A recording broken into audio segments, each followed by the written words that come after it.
to the FRV Library, where I share the books that shape my sailing philosophy and continue to help me become a more knowledgeable, skilled, and proficient sailor.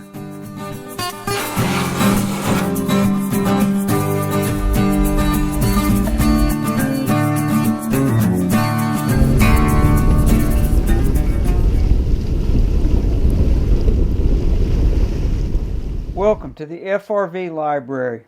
In this episode, I'd like to share two books, both related, that help shape my sailing philosophy and improve my knowledge of offshore sailing. The first book's called Trekka Round the World and was written by John Guzzwell in 1963. It's a story of his 1955 to 59 circumnavigation aboard his self-built, Lawrence Giles designed 20-foot 6-inch yawl Trekka. I've read this book at least 3 times. Though it was first published in 1963, it's since been updated and includes more about his amazing life after his voyage on Trekka and was republished in 1999 by Fine Edge Productions. John was born in 1930 in England and grew up on the Isle of Jersey, one of the Channel Islands in the English Channel off the coast of France. There he learned to sail dinghies and began his long love affair with sailing in the sea. After the war, he apprenticed as a wood joiner, but the post-war economy was terrible in England. So he struck out for Canada in 1953 for work and settled in Vancouver Island in British Columbia. He worked hard at mastering his trade, but he missed sailing. He wrote a letter to the famous British naval architect J. Lawrence Giles and asked him if he'd design a small boat for him that he could build himself and which would be suitable for offshore sailing. The plans arrived and he built Trekka in 9 months with hand tools using local woods like Douglas fir, oak, and Sitka spruce. In 1955, at the age of 25, he sailed out of the Juan de Fuca Strait and down the coast to San Francisco, California on his way to Hawaii. He used twin jibs and the mizzen for self-steering as there weren't any commercial wind vanes available in those days. I'm not going to say a lot about the voyage itself. You can read about it and enjoy it through your own discovery. You're going to love it though, and you'll also learn a lot about sailing a small boat offshore. What I will say is early in the voyage he met Miles and Smeeton in San Francisco, also out voyaging on their legendary 43-foot cutter Tzu Hang. And that brings me to the second book, Once Is Not Enough, written by Miles Smeeton about this very voyage. Miles and Beryl were legendary sailors and experienced mountaineers. Miles was also a highly decorated British Army officer and combat vet who served in North Africa and Burma during World War II. Beryl's recognized as an intrepid adventurer, explorer, climber, and sailor. The Smeetons were about 50 years old when they took young Guzzwell under their wing. Miles wrote years later that John Guzzwell was like the son he never had. Anyway, as they crossed paths several times sailing their boats across the Pacific, they hatched a plan for John to haul Trekka out of the water and leave her on the hard in New Zealand and help them sail Tzu Hang back from Australia to England via Cape Horn.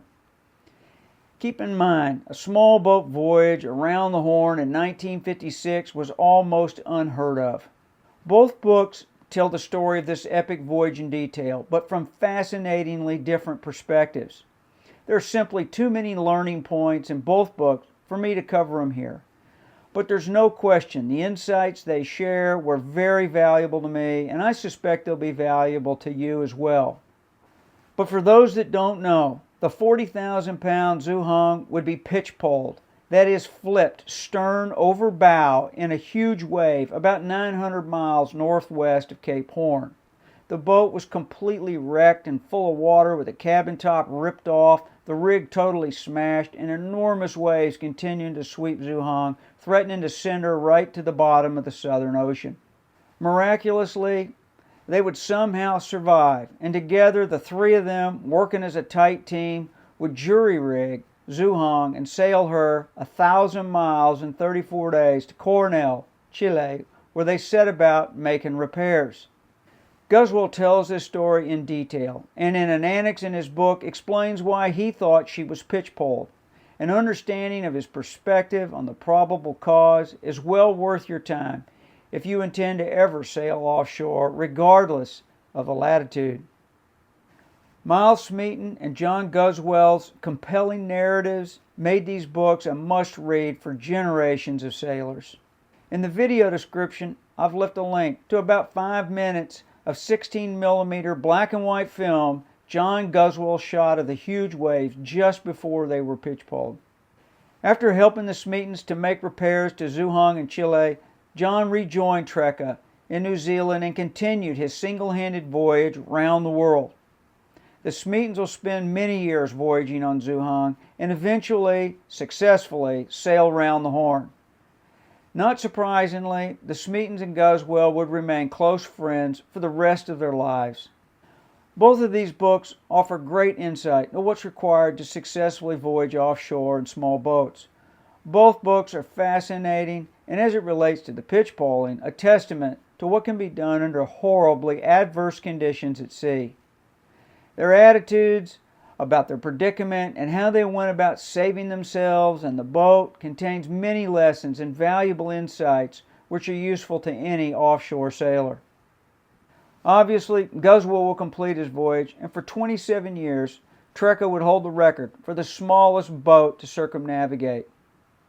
The vast majority of his books devoted to his skillful, single-handed voyage aboard Trekka, and as such, he was fittingly awarded the prestigious Blue Water Medal for his accomplishment. Trekka made a second voyage around the world from 1964 to 1967 with a different owner, but she's still afloat and part of the Maritime Museum in Victoria, British Columbia. Sadly, John Guzzwell passed away last year at the ripe old age of 94. Like many classic books, you can read Trekka in Once Is Not Enough a couple of ways. You can read them at the surface level, and as such, they're just great adventure stories. Both books are written extremely well, with plenty of detail and honesty. But you can also read them at a deeper level to learn why they made these epic voyages, how they made their decisions, and what they were thinking when they made them. And here's the thing. Like all great books, you learn new things every time you read them because your perspective and your experience is always evolving. I'll let Mr. Guzzwell have the last word.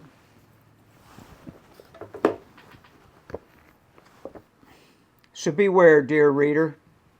The sea has an enchantment that may captivate you and make you a bit of a misfit on land.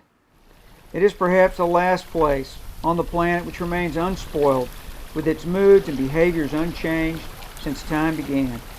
Like the moth to the flame, the sea has an attraction that defies explanation, and those of us who come under its spell are forever changed. Amen to that, John Guzzwell. See you in the next episode.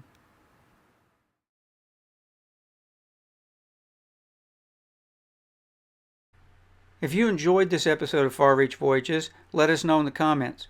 Also, if you like and subscribe, it helps promote the video so others can enjoy it too. See you in the next episode.